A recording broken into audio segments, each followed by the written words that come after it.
Malawi Brief.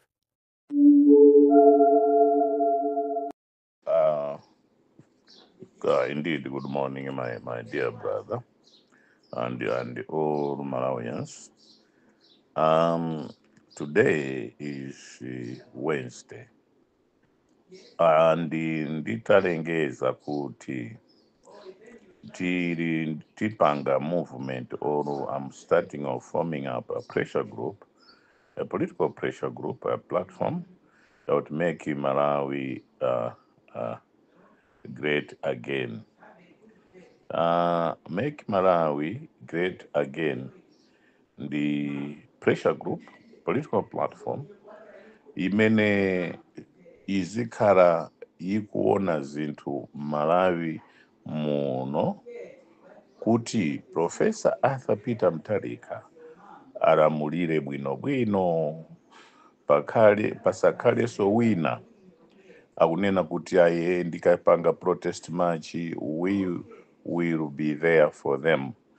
Tizachita dig amene kwachita fandiyo, tizachita dig with my aims awo and the objectives, core values, and kuti chimene akupanga kuti apange kuti professor asanayambe even kuwika all departments, ma PSC, ma ministers and ministries azinena kuti walephera pati munthu sanakhale even in the office 1 month ikwana mawa chimsankhireni nde munthu 1 month basi walephera. Nde make Malawi great again ndi imene itaone zinthu zimene zizi kuti zisapangike muno Malawi. Koma ndinene isi ndalandira overwhelming responses imene abwera ndija kuti I never thought I would get such a overwhelming response kuchoka kwa Malawi amene ali kunja kwa dziko lino, South Africa, Zambia, Zimbabwe, Botswana, Swaziland, Namibia, Lesotho, akuluakulu. Enanso Malawi aliso kucha ku Democratic Republic of Congo, Congo Brazzaville, Uganda, Kenya, Tanzania, Mozambique, UK, all over Australia, kuti ifeyo tithandiza. Ndendati ya panopo wina paka nanena kuti tikutumiza mandalama mawa, ndendati ya we need to follow order. Sikuti chifukwa chakuti choncho ndio tipezerepo mwayi wakuti zilandira ndalama, chifukwa cholinga cha guruyo, cholinga chita make sure kuti Professor Arthur Peter Mutharika akulamulira bwino opanda any disruption, and all institutions, government department azilemba anthu ntchito osati kulemba mwakatangale. Chifukwa we are fighting against corruption. That's the main objective.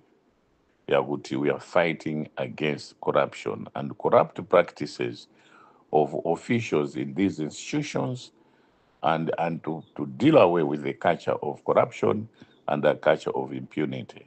Ndimene ife tofuna kuti zinthu zonsezo zithe.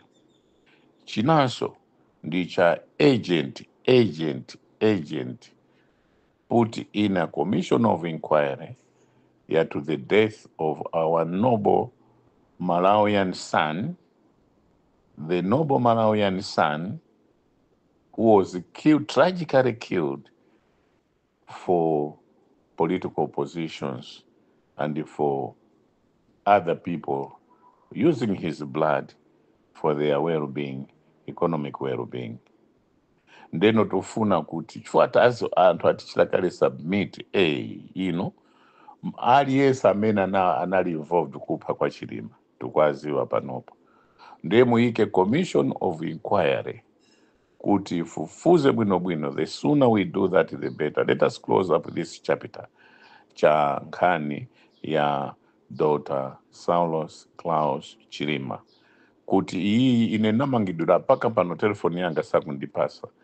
Kaya achitakale retire, pitakaya kuretire meta mwanga, ndima iwo kaya koma asiya telefoni yanga ku polisi Then ndikwapempha new inspector general awafuse ma predecessors awo kuti telefoni ya munthu ili kuti ngati iwo anatenga chifukwa telefoni I suspect kuti anapita naye ku Zimbabwe kuchita analyze whatever was in that telephone, what was in, and then the evidence imene tinayo ndi jayoti I tell you anthu akubweresa zinthu, anthu akubweresa ma evidence, anthu akubweresa zinthu zakuti Malawi amve. Koma ndi chinthu chimodzi chimene ndaona kuti this will help us. Komanso zachilima sichitike sorted once and for all. Make Malawi great again.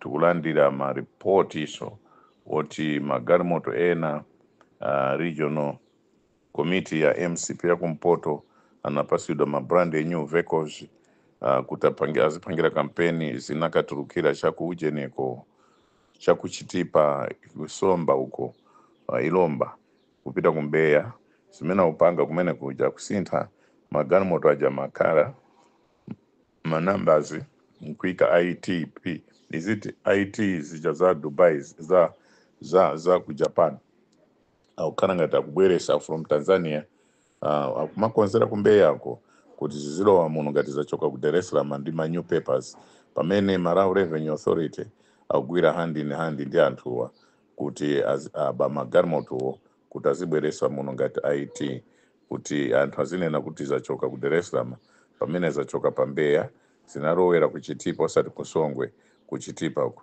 zina zinalowera cha ku Zambia kuja zinakaenda kucha kutunduma ndi zimene akupanga ndi zonse even warehouse hotel imene magalimoto inakakhalako tapasa polisi fiscal police kuti fufuze ndi munthu uyo ndi ma fertilizer ku warehouse yake kukafukule uko kuli ma bags and bags and tons and tons and tons ya fertilizer, tons and tons and tons ya chimanga ndi kumeneso amachitaso mashuga kupita naye ku Congo. Ndeno magalimoto azilowa muno ena ngati IT manambara aja amakatengera galimoto ujende. Make Malawi great again. We are doing it in a way that paka Malawi azakhala ujeni appreciate fuka whatever information that we have, we'll be sharing it with our police. Put our police now so sitting information nature and make use of that information. Ndeno ndizimene trinazo pakali pano. So wano China chimenta chipezaso chakuti Eskom ndatumiranso evidence ku polisi tizigwechwa wanthu onsewo amangidwa alandidwa china chilichonse chimene anatenga analandidwa ndithu onsewo amangidwa ndithu onsewo tifufuza china chilichonse all the investments that they have done will get it back to government because cholinga munomo Malawi sitiyena kukongola ndalama ku World Bank kapena kukongola ndalama kwena kulikonse mulima millions and billions and billions kuti ndalama zibwerere ndekuti Professor Arthur Peter Mutharika sayeneranso kuti akongole ndalama zoyendesera boma chifukwa ndalama zili mwa anthu zimene anaba ndi zonsezo zibwerera ndi chinanso chimene tikupanga nchakuti tichita make sure kuti make Malawi great again ndi bungwe limene loyamba likhale kuti tikuona kuti Malawi muno recruitment mene nanenera is done fairly on merit osati recruitment mwana wa pongozi mwana wa ndani we need something new, we need something that is progressive kuti dziko la Malawi lichite benefit ife sitifuna kuti pakhale zinthu zimene zikuonesa kuti Malawi kusauka anthu wa Malawi kusauka koma iwo ndi mafamilies awo akudya bwino iwo ndi mafamilies awo akusangalala. Tufunanso tu zinthu zisike mtengo chifukwa ngati chuma chamba kuyenda bwino kwachayamba kuyenda bwino tizifunsa boma kupempha kwa profesa kuti taonani zinthu zikuyenda bwino anthu athu sopo augula modula, shuga augula modula, mchere augula modula, mafuta ophikira augula modula.